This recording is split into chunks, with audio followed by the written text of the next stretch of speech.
Cheer, the freshman from Akron. He's from the Eldama Ravine in Kenya. Based off what we saw these last 26 minutes, Jesse, I'm hoping Kip Cheer can do something crazy. Kip Cheer right up front there. Now from Alabama, coming all the way to the front is Ezekiel Pitirang, also from Kenya. Or excuse me, Hudson Hurst.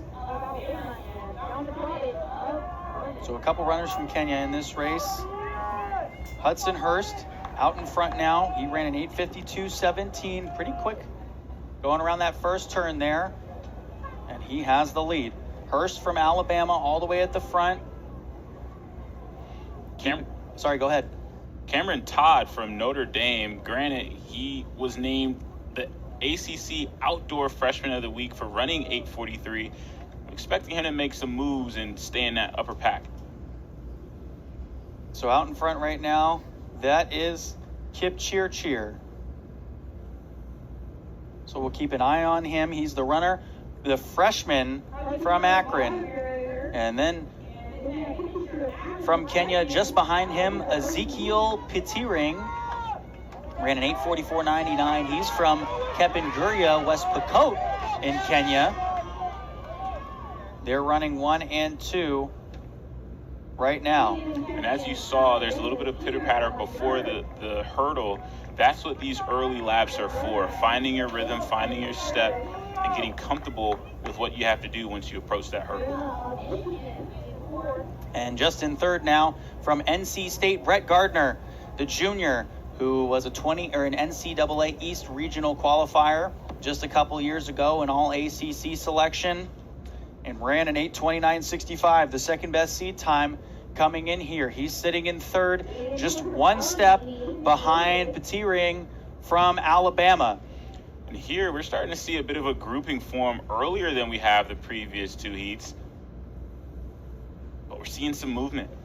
Kip Cheer still in the lead. Pitirang is in second. Gardner in third. Jarema from Michigan is sitting fourth right now on the inside hip of Gardner. Cool, calm, collected. Kip Cheer gliding over that hurdle. Pay attention here. See who's stuttering, who's laboring, who seems to have it all figured out, because that matters. And Nathan Davis currently sitting in the fifth place spot from Army West Point. Thank you for your service. The junior who ran an 8:41.63 coming in here. Kip Cheer still with the lead. He's setting the pace at 1:08.35 on that last lap. A two-step difference between him and Pitirang. And in third place right now, Brett Gardner sitting a step and a half at the back right hip of Pitirang. Those are your top three. Pitirang, in his debut at the Stanford Invitational, had the fifth fastest time in Alabama history. So he's a freshman, but he's used to doing something crazy in these moments. And with Kip Cheer to kind of push him and lead him in this one, he's going to be poised to compete. They both might do something crazy. So Pitirang and Kip Cheer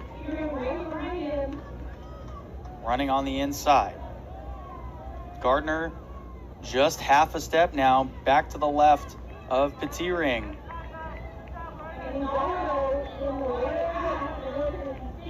$109.60 on that last lap from Pitirang. That's the best pace set from that last lap, and he is currently out in front. Kip Cheer now on the outside as we go across that hurdle there. Now Kip Cheer back out in front. We're seeing a lot of movement within the first 5, maybe even 7 athletes, and we lose a cap there.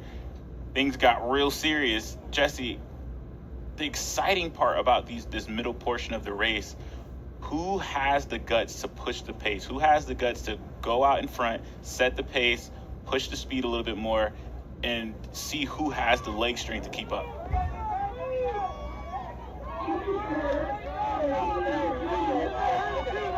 So So now making a late move, Caleb Jarema from Michigan, the junior.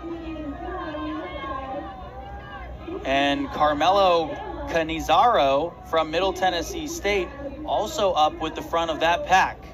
And leading the second pack, Brady Yingst from Lipscomb. He set a program record in this very event with 8:44.86 at the Brian Clay Invitational. And he got first place in both the 1500 and the 3000 steeplechase at the Joe Walker Invitational. So he's leading that second pack. I'm curious to see when he will make his move, because he doesn't seem like a second pack guy. He might go in Oregon. So Brett Gardner actually leading the pack right now on the backstretch as we go over the hurdle. Just got over it a little bit before Petiring and Kipchirchir, who now sits in second. Gardner, as we go around the near side curve and jumping into the water, has the lead right now on Kipchirchir, who's on the outside. Caleb Jarama from Michigan ran a career best at the Penn Relays, 8:37, blistering, now 7th in Michigan program history. So a lot of guys that have tattooed their name on the record books in their respective programs, battling it out here. In this first grouping, there's a lot of movement, very volatile. Yeah, he's currently sitting in 5th right now. He finished last year in the NCAA Championship 17th in this event, went all the way into the finals. Had an 8:39.69 best seed time coming in this year for him. Currently sitting in 5th. So Gardner with Petiring are out in front. They're exchanging leads as we are on the backstretch right now. It's those two and Kipchirchir who are just in front of Nathan Davis from Army West Point, who's actually having a really good run right now, currently sitting in 4th, trying to give West Point an opportunity for an at-large bid based on qualifying time. If they were to finish 1, 2, 3, and 4 in that order as we come on the near side stretch, Gardner is in the front right now, and he and Petiring are jumping at the same time, and Kipchirchir's in 3rd. Nathan Davis from Army West Point in 4th, and in 5th, Caleb Jarema from Michigan as we go into the final lap of action. Here in a fall on the ground, it's Kipchirchir. Oh no, you hate to see it, but he gets up and he's currently sitting in 5th place right now and could still potentially earn himself a bid if he can make up some room on Michigan. Caleb Jarema is still with a good pace on the backside, and Kipchirchir is still going to catch him and potentially overtake him on the backstretch. Brett Gardner now at the front, and in 2nd place is Nathan Davis, who just made a move on Petiring as they're going to go into the final turn and into the water. Talk about recovery and mental fortitude by Kipchirchir. Now he has to be perfect in his execution. And now as we come on the near side, Kipchirchir has got to catch the fellow Kenyan if he wants a chance to qualify for sure. Gardner over the final hurdle. The man from West Point, Nathan Davis, now Petiring. Kipchirchir is going to have to get in a leg race. It looks like he won't be in time. Our first place finish is Gardner. Our second place finish is Davis. Petiring will finish in 3rd. Those are your 3 qualifiers going to Eugene, Oregon. And Kipchirchir will finish in 4th as Petiring collapses to the ground.